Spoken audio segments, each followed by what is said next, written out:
That's correct.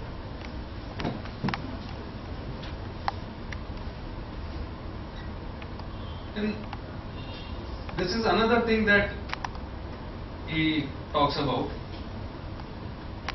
and this aspect was partly covered by Parag Bhai today when he spoke about Sunita Krishnan and Malika Sarabhai and all.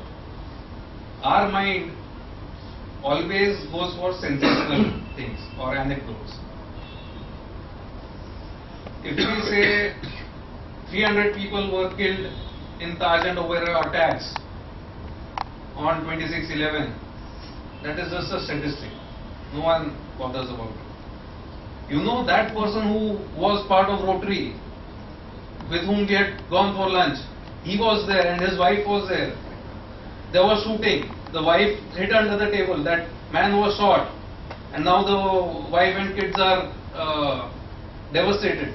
That creates a much bigger impact than saying 300 people were killed.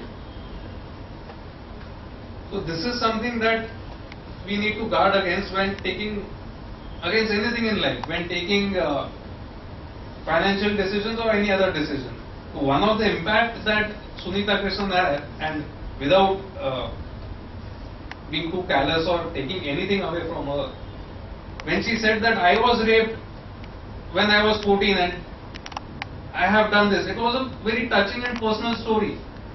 Whereas some other people said that, oh, so many people are illiterate and this and that. And people said, ah, okay. So, I'm not trying to take anything away and or make any value judgments, but when we are communicating with people, this is a very important lesson. How do you relate something with people that they can immediately identify with it? And how to guard against one sensational event which may not be representative of a very large thing.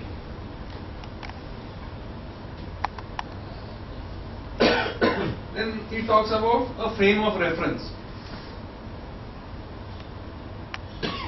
He says that somehow the way we have developed, all the time we are looking at what the person sitting on the right is doing and what the person sitting on the left is doing. What our neighbor is doing, what our office colleague is doing, what our competitor is doing.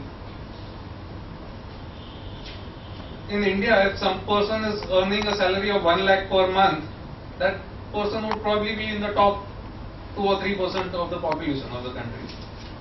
But if unfortunately that person happens to have a flat in NCPA, he'll all his life keep going through an inferiority complex because all his neighbors are doing much better than what he is doing. So he says, in the entire, the way corporations are run or businesses are run or the way fund management works, or people are always looking at what index is doing, what the best fund is doing, etc. Just today, before coming here, I had a meeting with a prospective client. I asked the usual questions: how do you buy stocks? What do you do? This, that. What have your past returns been? I said, okay, take this paper. This is what past returns have been. Oh, this is good, but you know what? If I had invested in Prashant Jain's fund, I would have done far better than what I would have done with you. I said, yeah, you are absolutely correct. But 15 years back, did you know that Prashant Jain was going to be the top fund manager for the next 15 years? I said no. You could have invested in multiple funds. Today when you are investing, do you know Prashant Jain is going to be the best fund manager for the next 15 years? I said, I don't even know that. Okay, when you invest in a fund, what is your objective? Your objective is to protect capital and grow it? He said yes. So the entire human race is into figuring out what the next guy is doing or what somebody else is doing. Taleb recommends that we come out of a frame of reference where we are in a position where we are comparing ourselves with some very high benchmarks, and we look at the universe in totality. Not just look at survivors. Look at the silent evidence also. Look at all the people who are in the graveyard, who are in the cemetery. He says that look at all the people who were there with you in school or college, how they are faring.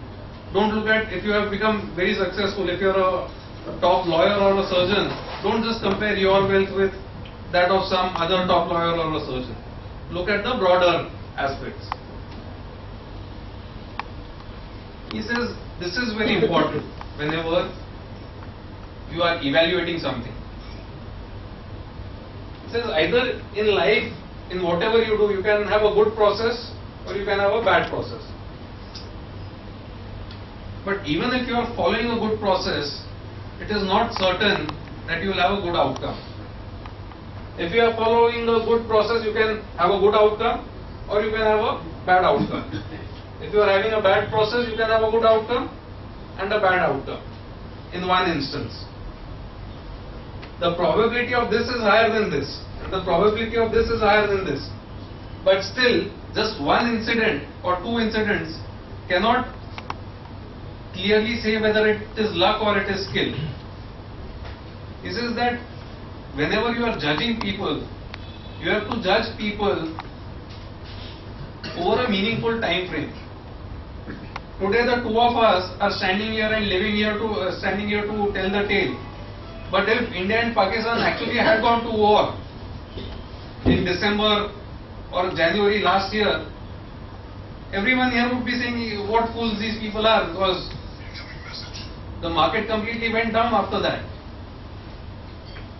What is important is the process. When you do a good process repeatedly over 10, 15, 20, 30, 40 times, ultimately the law of probability will catch up. A good process will show in good results, a bad process will show in bad results. If you go to a casino and keep on gambling, it is certain that you will lose all your money, because probability is stacked against you. But even in a casino, there are some people who end up winning purely out of chance.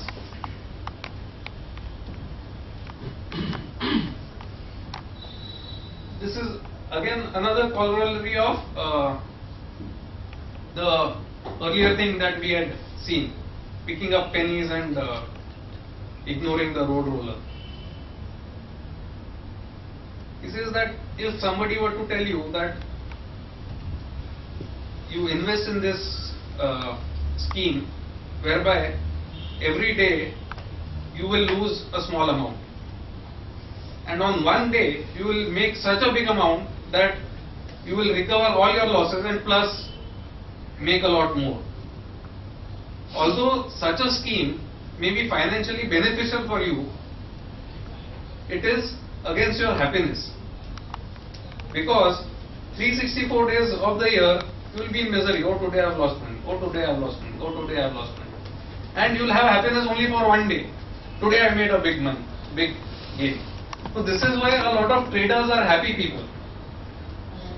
They don't do it for getting their financial well-being. It's just that they get a thrill out of that activity. Rajiv, I want to ask one question at this point. Sure.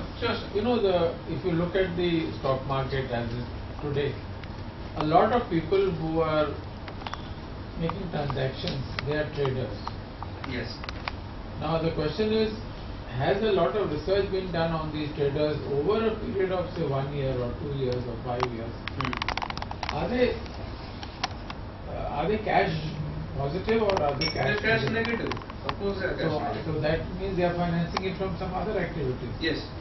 See, Christian, you have But to why understand. such a large number of people are still doing it? That's the point. That's the That's point. what I have not understood. I am not one of them. See, you got to understand, whenever you get stories from outside, everyone will talk about their winnings. Yeah. Now just imagine if you tell someone, "Arey, mera to bahut this thing paisa gaya hai."